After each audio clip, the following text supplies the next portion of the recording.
Bom dia, hoje é 6 de junho de 2020, um sábado, e hoje nosso assunto vai ser sobre preocupação, né? O próprio nome já diz, pré-ocupação, uma ocupação antecipada ao fato. E nós tivemos a inspiração hoje de escolher Mateus capítulo 6, versículo 33, onde Jesus nos fala: portanto, ponham em primeiro lugar nas suas vidas o reino de Deus e aquilo que Deus quer. E então, Ele lhes dará todas as outras coisas. Muito bem. Padecer, sofrer, afinal, o que significará essa aparente e momentânea infelicidade, né? Será que o Pai Celestial, que Deus, o Criador do Universo, agiria por capricho? Ou com uma parcialidade? Gosto mais desse do que daquele? Um nasce mais saudável, outro com uma deficiência? Bom, vamos usar o raciocínio, o bom senso, a razão, né? A julgar, observando aí o nosso planeta, o nosso orbe terrestre. Quem fez, usou da perfeição em todos os quesitos, né? Veja, você já parou para pensar no funcionamento, por exemplo, bioquímico do nosso corpo? É outra perfeição, né? Você já parou para pensar nas leis físicas, de gravidade, o magnetismo, né? Bom, gente, não precisa dar mais, né? Só com esses exemplos nós podemos afirmar que o nosso Criador, ele usa do seu grande amor, pensando nos detalhes minuciosos para o bom funcionamento de todas as coisas, né? Amigos, tudo ocorre dentro de um perfeito sincronismo de tempo e espaço. Então, pensemos, se nós não estamos no momento como, vamos pensar individual, mas também como humanidade, né? Se nós não estamos conseguindo caminhar convenientemente agora, é porque nos falta algo a fazer, ou mesmo coisas ainda para aprender, né? Às vezes, ou melhor, vamos falar aquela velha frase do Chico Xavier, de Emmanuel através de Chico, né? O terreno acidentado, cheio de obstáculos, é justamente o que nos impede de correr desenfreadamente. E até o momento, nós, né, estamos, assim como seres humanos, correndo desenfreadamente. E agora surgiu obstáculos, um deles é o Covid, que trouxe outros obstáculos e outras reflexões daquilo que nós estamos vivendo até esse momento, né? As contrariedades da nossa vida, elas têm uma causa. Mas veja, sempre, amigos, sempre é Deus cuidando em amor, né?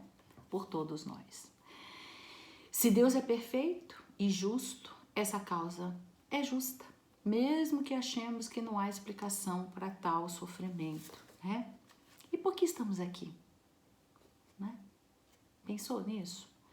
Para nós, espíritas, né, nós começamos a ter uma explicação um pouco diferente. Exatamente porque, através desta luz, né, a vida, entendimento da vida existente após, né, o desencarne, após deixar a nossa vestimenta orgânica, nós continuamos e continuamos do lado de lá, né?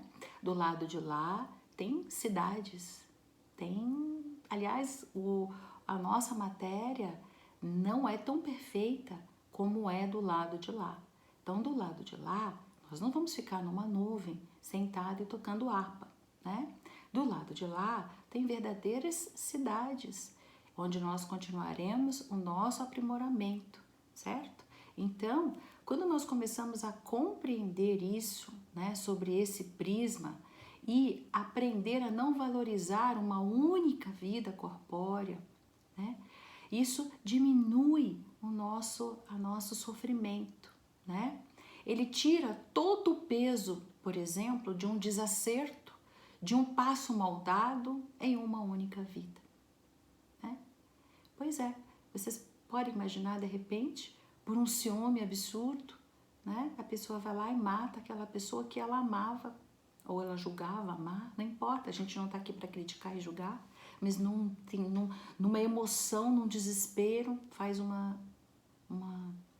desacerto desse, e aí a vida acabou completamente, a oportunidade de crescimento terminou, e essa, né, para um Deus tão justo, tão amoroso, não poderia deixar todo o peso de um desacerto, de um passo mal dado para uma única vida, né? E pensando também, quem acabou de nascer, aquele que nasceu cego, aquele bebezinho, o hidrocéfalo, com uma doença, né, que tem desvantagem em relação a todos os outros bebês que nasceram na mesma época, na mesma família, ou até gêmeos, né? Que desacerto deu este intraútero para sofrer tamanha desigualdade? Por que Deus permitiu o irmão nascer saudável e ele não? Qual a preferência? Né? Por isso que o Evangelho, segundo a explicação dos Espíritos de amor, por permissão divina e de Jesus, né, nos esclarece as causas atuais das nossas aflições. E lá eles nos explicam que são de duas origens as causas atuais das nossas aflições. Uma desta vida mesmo e outra de vida passada, né?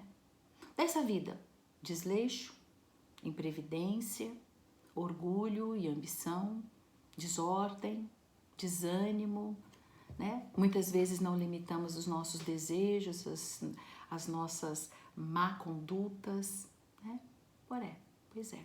Com coragem e amor próprio, interroguemos friamente as nossas consciências, né? É ali, nós e o nosso espelho, olhando sem máscaras, e nós vamos ver que talvez as causas das aflições atuais que nós estamos vivenciando como humanos ou individualmente dentro do nosso lar, né? Elas podem encontrar explicações na vida hoje, por essas coisas que eu falei, que são coisas que nós todos, né, sofremos. Agora, eu disse que o Evangelho segundo o Espiritismo, ele diz que as causas atuais das aflições podem ter explicações na vida passada e nesta vida. A da vida passada, a da vida atual a gente já viu, né? Em outra vida, pelos mesmos motivos, né? Nós também, só que em outra vida, e fizemos escolhas que trazem consequências para a vida atual, né? E com discernimento de reparar o mal e de refazer o caminho agora em luz, né? Usando o nosso livre-arbítrio, nós juntos, se temos esse merecimento, escolhemos com a equipe responsável pela reencarnação os pontos e as situações que nós vamos experienciar, né? Somos todos, queridos, almas que estamos vivenciando apenas o útil e necessário para o desenvolvimento das nossas potencialidades. E é isso, nós estamos vivendo somente o útil e necessário para desenvolver as nossas potencialidades. Simples assim. Se temos merecimento, nós podemos ajudar a pedir, né, junto com a equipe, traçar aquela encarnação, pontos que nós precisamos auxiliar. E, geralmente nós, quando estamos lá, queremos resolver todos os problemas de uma vez só. E eles dizem, calma, Cláudia, essa encarnação nós vamos tocar esses 3 pontos. Mais que isso você não vai conseguir, vai desanimar e aí não vai ser proveitoso para a sua evolução espiritual, né? Então, vamos dar um exemplo simples, na escola, né? Se nós estamos com dificuldade na matemática, nós vamos fazer mais exercícios de matemática e não de história, que estamos bem. E é assim o planejamento de uma nova encarnação, tá? Deus, sendo um pai, assim como a gente, né? Nós também somos pais aqui na Terra, porém nós somos pais imperfeitos, né? Qual é o nosso objetivo diante dos nossos filhos, senão de doação, de proteção e de fornecer recursos para que os nossos filhos possam atingir a estabilidade. A estabilidade emocional é importante. Nós chegamos à conclusão hoje, não basta ter um QI de inteligência, né? Mas um coeficiente emocional é tão ou mais importante do que ter, né, um QI elevado. Nós ao longo desses anos, né, estudando e aprendendo, desenvolvendo e progredindo, né, nós começamos a compreender que quando alguém vai buscar fazer uma prova para querer um emprego, o QI já não é mais tão importante. Que adianta você ser tão inteligente e não ter um coeficiente emocional diante dessa situação? E agora eles estão colocando coeficiente espiritual. Que adianta eu ser inteligente? Que adianta eu ter segurança emocional diante de uma situação difícil e ter calma para responder, para raciocinar, que é muito importante, e não agir pela emoção. O cara que é inteligente não tem um coeficiente emocional, ele toma atitudes que podem prejudicar a empresa. Então, o QI, coeficiente de inteligência, né? O coeficiente emocional e agora o coeficiente espiritual. Eles estão vendo que não adianta a pessoa não entender e não olhar o próximo, a cidade, o estado, o país, o continente e o planeta, né? Se não tiver um olhar amoroso, generoso, bondoso, que se preocupa com o todo e não só com ele, né? As implicações ecológicas, tá vendo? O coeficiente moral e espiritual, como ele tem que discernir honestamente, né? Quando ele vai declarar o imposto da empresa, quando ele vai tomar certas decisões que podem custar caro, né? Digamos entre aspas, para a empresa em relação ao planeta, como responsável de algo pior. Então hoje nós estamos vendo os 3 coeficientes, vocês percebem? Por isso que é importante nós, como pais terrenos, imperfeitos, não podemos nos comparar como Pai, né, celestial, divino, Deus, o nosso Pai celestial. Nós aqui, paizinhos imperfeitos, o que nós queremos dar para os nossos filhos? Não é a proteção, doação, fornecer recursos para que ele tenha essa estabilidade, que possa, né, nesses 3 campos, ser um indivíduo completo, não é verdade? Mas veja bem, toma cuidado com a palavra proteção. Preocupação é diferente de dar proteção. E nós costumamos falar para os nossos filhos, lógico que eu me preocupo com você, eu te amo. Será que você se preocupa ou você está dando proteção? A gente fala por aí, né? Quem tem filhos vive em constante preocupação. Você tem que preocupar com os seus pais. Cuidado para você saber diferenciar bem, né? Que preocupação é diferente de dar proteção, né? Muito bem. Nós estamos aqui para dar proteção, né? E não nos preocuparmos, né? Preocupar com coisas que estão no futuro e que muitas delas estão fora das nossas mãos, de nós podermos solucionar. E é isso que nós estamos hoje fazendo essa reflexão, porque nós sabemos que a estabilidade é que assegura a clareza e a serenidade mental, né? Amigos, quem não luta para fornecer esses elementos? Clareza e serenidade, que são imprescindíveis e que facilitarão o progresso dos nossos filhos.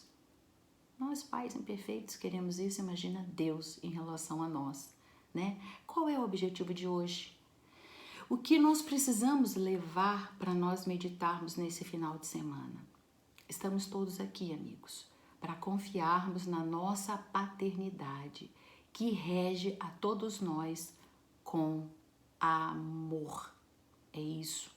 Nada temas, tem um versículo Apocalipse que diz assim, nada temas das coisas que há de padecer. Tá lá em Apocalipse, capítulo 2, versículo 10, né? E é isso que acontece, às vezes o medo, o pânico, como nós estamos vivendo nesse momento, né? medo de padecer, de sofrer, de vivenciar uma experiência um pouco mais difícil, faz com que paralise a nossa serenidade, a nossa clareza mental.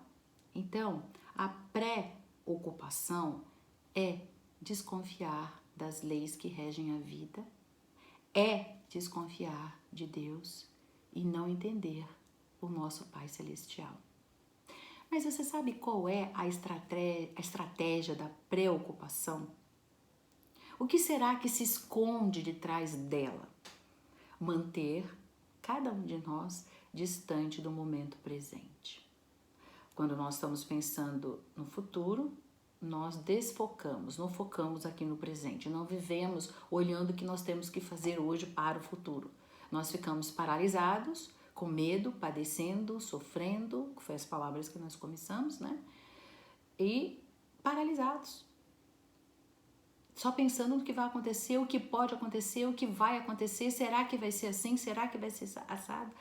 E isso desfoca o presente e faz com que nós não façamos as coisas melhores para o presente. A preocupação nos distancia da realidade, diz Hamed no livro Renovando Atitudes, né? Envolve problemas que fogem às nossas possibilidades e que não temos nenhum controle.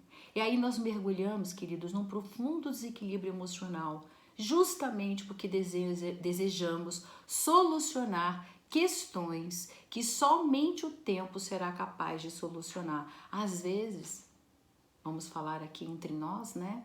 Vai solucionar 2 ou 3 encarnações subsequentes e não nessa, né? Então, nós temos que ter e diferenciar essa situação, né? E o Hamed, ele nos aponta algumas situações que estão fora do controle das nossas mãos, para que a gente não perca um tempo importantíssimo na nossa vida, né? Ele diz, por exemplo, a doença das outras pessoas. Nós estamos falando do Covid, nós temos a obrigação de fazermos aquilo que que a Organização Mundial de Saúde nos orientou, né? Que os médicos nós médicos estamos vivenciando e tendo experiências e trocando experiências entre diversos países para que nós possamos chegar a um consenso, né? Único para tudo isso, e ele não é um consenso único porque estamos em países diferentes, né, com situações e climas e situações diferentes, porém, até financeiramente dizendo, materialmente dizendo, mas de qualquer forma, nós temos que chegar como médicos a um consenso comum dessa doença, né? Então, isso está fora, nós só temos que ouvir e fazer aquilo que é o correto, né, que é certo, e que possa auxiliar o maior número de pessoas, assim como a nós. Mas nós estamos falando das doenças outras também, né? As outras doenças, como essa também, elas têm uma fragilidade. A fragilidade sempre é o desequilíbrio mental, né? Mesmo nós estamos percebendo atualmente que um dos fatores emocionais que prejudica, que fragiliza a imunidade e faz com que possa pegar o Covid-19 é o medo. Olha só, é o medo, né? E é um ciclo vicioso, porque a situação atual gera medo, pânico, e consequentemente você fica mais frágil para pegar a imunologia, né? Fica mais baixa e você pega a doença. Então, não é só a comorbidade de outras doenças, que também somos nós, através da nossa herança, da nossa fragilidade, da nossa herança, né, genética, mas também aquilo que nós, na nossa vida, mal barateamos e usamos algumas coisas do nosso organismo, né, intoxicamos, etc e tal. Isso tudo é uma múltipla, né, situação para que você possa pegar o Covid-19. Nós estamos percebendo que muitas pessoas que ficaram, nós vimos nos Estados Unidos, né, eles viram que 60% das pessoas que pegaram o Covid-19 estavam fazendo tudo como manda lá a lei, né? E, no entanto, pegaram. Então, nós estamos agora começando a perceber, amigos, que nós podemos fazer tudo que tem que ser feito. Mas existem coisas que estão dentro da nossa mente que favorece a gente a pegar o vírus, mesmo fazendo tudo como manda o figurino, né? Como diz aí. Então, uma das coisas que o Hamed diz é exatamente isso. Para nós, né, quando nós nos preocupamos com a doença de uma maneira geral, inclusive das pessoas que estão à nossa volta, isso não quer dizer que a gente não vai... Veja bem, eu falei desde aquela, ainda agora, né? Preocupação é diferente de dar proteção, tá? Mas nesse momento, a gente se preocupar com tudo isso são coisas que estão fora da nossa mão. Nós temos que preocupar com coisas que nós podemos resolver. Essa é uma delas que nós não temos solução, né? Se a pessoa passou a vida inteira fumando, se a pessoa tem um problema relacionado a alguma doença que é genética, hereditária, não importa que a razão, ela tem a comorbidade, ela tem a fragilidade por conta disso. Também não tem como a gente solucionar esse problema, né? Por isso nós precisamos deixar a nossa energia mental, a nossa clareza, a nossa serenidade, para nós abraçarmos aquilo que nós podemos abraçar. E uma delas não é a doença de cada um, né? A outra que ele diz, o Hamed, a alegria dos filhos, por exemplo, dos pais, das pessoas que convivem conosco, dos nossos cônjuges, né? A alegria depende exclusivamente da própria pessoa. Você pode não se preocupar, mas pode dar proteção. Nós vamos falar isso depois. Ninguém está falando para a gente viver egoisticamente. Apenas nós estamos vendo que coisas o Hamed está falando, ele aponta, que são fora da nossa capacidade de resolver, né? Você pode dar proteção, você pode ajudar, mas a alegria é uma escolha individual, né? É a gente que acorda e diz, hoje eu escolhi ser alegre, eu não vou deixar essas coisas acontecerem comigo. Eu sei que nós temos depressão, que temos alteração bioquímica no nosso cérebro, que precisamos fazer o uso da medicação, fazer terapia, tudo para nos auxiliar, é correto, né? Não vamos falar das doenças psiquiátricas, todas elas têm uma alteração orgânica e precisamos do auxílio do profissional e as medicações necessárias, certo? Seja ela a medicação que você escolher, mas você precisa desse auxílio, não faça sozinho. Mas o que nós estamos falando é dos familiares que se preocupam com uma coisa daquela pessoa que depende da pessoa, não é? O julgamento alheio, nos diz Hamed também, depende da bagagem espiritual, né? Do modo de interpretar aquela pessoa, né? O modo dela interpretar tudo o que ela vê. Então, isso não depende de você, porque a bagagem está nela e não em você, né? Então, a forma como ela interpreta tudo, você ou as coisas que estão à sua volta, está dentro da maneira de percepção, de entendimento, de amadurecimento intelectual, moral e espiritual, na bagagem que ela tem na vida dela, né? Então, são coisas que você também não tem acesso, né? Ou seja, julgamento alheio, alegria, doenças, e aí ele fala a morte dos nossos familiares, né? Essa também é uma coisa que está fora do nosso alcance de solucionar, nos diz o Hamed, né? Percebem? Porque a morte, ela está relacionada com o que está no programa daquela pessoa, né? Muitos se inscreveram para estar desencarnando com o Covid-19. A verdade é essa. Muitos se inscreveram. Então, eles vão desencarnar, certo? Então, por isso, outros se inscreveram para morrer de outra forma. Cada um, como a gente vai sair, deixar essa vestimenta, esse corpo, né? Isso daí já está definido. Meu pai contava uma história de uma pessoa lá em Olaria, onde ele morava, no Rio de Janeiro, e ele dizia que tinha uma pessoa lá da região do bairrozinho dele, que ele foi numa cartomante, a cartomante disse que ele ia morrer de um acidente de trânsito. E aí, a partir daí, ele ficou em pânico e nunca mais quis sair. Então, ele não mais foi ao trabalho. Aí, os filhos que estavam numa escola particular tiveram que estudar numa escola pública, que naquela época não era tão ruim. a esposa que não trabalhava passou a trabalhar e eles desceram muito o nível material e tudo, e ele ficou dentro de casa, não pôs mais o pé fora de casa. Ele até aprendeu a consertar liquidificador, batedeira, torradeira, ele fazia alguns trabalhinhos em casa. Passou-se assim uns 15, 20 anos, né, o que o meu pai contava, e aí ele estava sentado lá na varandinha dele, da casa dele, vem um caminhão desgovernado, atravessa o muro e ele faleceu lá de um acidente de automóvel, percebe? 20 anos da vida dele ele jogou no lixo, ele podia ter aproveitado, podia ter feito um monte de coisa, né? Vocês percebem?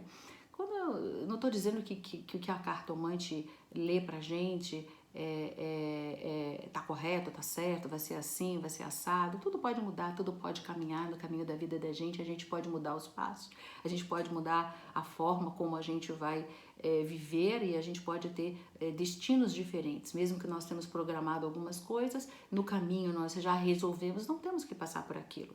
Né? Por isso que é importante, até meu pai também contava a mesma coisa, que se você, naquela época eles pensavam muito assim, né? Você fez, você vai ter. Não, você quebrou o braço das pessoas, então você vai quebrar quando você estiver na sua vida, seu braço também vai ser quebrado, vai perder o braço, etc. Aí, mas também tinha a ideia que ele dizia que a gente, se durante a vida inteira amou o próximo, ajudou o próximo, não há necessidade de perder o braço, você perderia uma unha, pontinha de um dedinho, né? Então também isso a gente mostra que nem tudo está altamente pré-determinado, né? A gente pode ir caminhando e a maneira que a gente caminha, porque Jesus nos disse, ela foi perdoada porque muito amou, né? Seus pecados, seus muitos pecados foram perdoados porque muito amou e não porque muito sofreu. Então hoje, né, o Espiritismo também, a interpretação, o entendimento, também caminhou, também progrediu, né? Mas é interessante a gente entender que a morte, ela está fora da nossa mão. E a gente não podia fazer nada. Se algo aconteceu nesse momento, a gente não deve se culpar, porque está tudo muito bem delineado. Seja por uma situação ou por outra, está tudo pré-determinado e isso foge à mão, né? Foge da nossa solução, das nossas mãos. Nós não podemos evitar a morte de ninguém, nem a nossa, imagina, dos familiares, né? Então percebem, são situações que não estão nas nossas mãos. A preocupação nos mantém distantes da realidade, desfocados. Nós estamos tão longe, vendo só longe, e a gente fica com a nossa visão disforme. Porque a gente está lá olhando, até a gente olhar aqui de novo, a gente tem que focar novamente. Né? Se eu estou olhando lá, o meu olho se ajusta para lá. Quando eu olho para cá, eu vejo tudo disforme até que eu me concentre e foque novamente no que eu estou vendo, certo? Então, quando você se preocupa, você foca lá no futuro, em coisas que você não vai ter como solucionar, porque estão fora da sua mão, você fica desfocado do que está acontecendo atualmente, né? Então, usemos, amigos, os olhos espirituais. Nós estamos a cada semana aqui, né, a cada reflexão, ampliando a nossa visão espiritual, né? O nosso entendimento que vai além de uma única existência corpórea. Os olhos do corpo, da matéria, eles são limitados. Por exemplo, você quer ver? A Terra parece parada e a gente sabe que não, né? Que ela está se girando em torno de si mesma e em torno do Sol. E a gente tem a sensação de que está parado. É uma ilusão, os nossos olhos se iludem. O arco-íris, lá no céu, o que é? Não é aquele fachozinho que no final dele vai ter lá um tesouro. Não, nada disso, né? São os raios do sol atravessando as gotículas da água. Para os nossos olhos é uma ilusão, né, do que nós estamos vendo. Certas estrelas no céu já nem existem mais, devido a distâncias enormes, né, que a luz percorre e, consequentemente, quando chega aqui, a estrela já até morreu. Ou seja, para os nossos olhos corpóreos, orgânicos, materiais, é uma ilusão, né? Então, se tudo foi acertado com o nosso aval, nós assinamos embaixo, lá em cima, o que realmente nós podemos fazer? né? Com as familiares, com as situações que estão fora do nossa solução. Orientar os filhos, orientar as pessoas que estão à nossa volta, amar sem julgar, sem criticar, né? Amar, apoiar, ajudar e jamais desistir. É o que nós podemos fazer, né? Então, estamos todos caminhando passo a passo, cada um no seu próprio compasso existencial, tá? O meu compasso existencial, a forma, o ritmo que eu vou caminhar é diferente dos meus 3 filhos, da Paula, da Amanda, do Bruno, do meu esposo Yuri, da minha mãe Helena, né? Meu pai já se encontra no plano espiritual, né? Já terminou a caminhada aqui na Terra, mas continua a caminhada dele lá. Percebe? Um compasso existencial, ele é individual, é livre-arbítrio, livre-arbítrio. Nós é que escolhemos como e quando, ou que tempo, como faremos, né? Porém, juntos estamos. Juntos, porém separados, né? Os caminhos são individuais, os nossos caminhos se intercruzam, porém, experienciamos sempre o amor. Esse é o objetivo maior, é o amor entre nós, né? Ninguém padece ou sofre um minuto a mais que não seja para proveito próprio. É o Pai Celestial. Não permitiria isso. Nós não permitimos com os nossos filhos, né? Imagina o Pai Celestial. Então, não duvidem disso, né? E agora eu vou ler uma história, para terminar, que está no livro do William Cândido, né? O toque da mão do mestre. Estava danificado, arranhado. E o leiloeiro pensou que mal valia a pena perder muito tempo com aquele velho violino, mas o segurava com um sorriso. Veja o que eu tenho aqui para lhes oferecer, ele anunciou. Quem dá o primeiro lance? $1. $1. Então quem dá 2? Só 2. $2. Quem oferece 3? $3. Dou-lhe uma. $2. Dou-lhe 2. Estou indo para 3. Mas não. Aí, lá no fundo da sala, um homem grisalho se aproximou e apanhou o arco, então, tirando o pó do velho violino e apertando as cordas soltas, tocou uma melodia pura e doce, como um cântico dos anjos. A música parou e o leiloeiro, com uma voz calma e baixa, disse: qual o lance para o velho violino? E o mostrou junto com o arco. $1.000? Quem oferece 2? 2.000? Quem oferece 3? 3.000? Dou-lhe uma. 3.000. Dou-lhe 2. Alguém mais? Vendido. Ele disse: nós não entendemos muito bem o que alterou o seu valor. A resposta é o toque da mão de um mestre. O toque da mão de um mestre. E assim, amigos, olhando a nossa volta, a nós e todos aqueles e a humanidade de uma maneira geral, muitas pessoas estão com a vida desafinada, danificada e arranhada. São leiloadas por pouco pela multidão que as vê, como se fosse um velho violino. A vida lhes dá uma, lhes dá 2, chega o último lance, estão quase vendidas, e quando o mestre vem, aí a multidão não entende bem e o valor de uma alma e a mudança que se processa é feita pela toque da mão do mestre.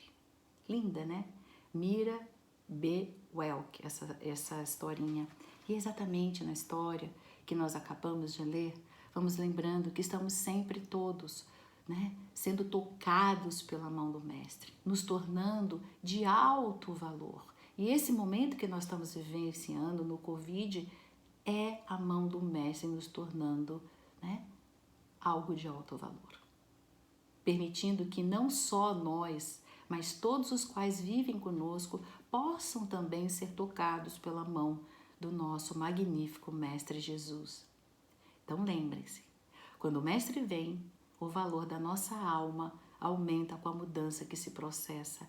Então, é isso. Vamos permitir, amigos, que essa mudança possa acontecer. Porque enquanto ela não terminar, nós não vamos ainda ultrapassar esse momento.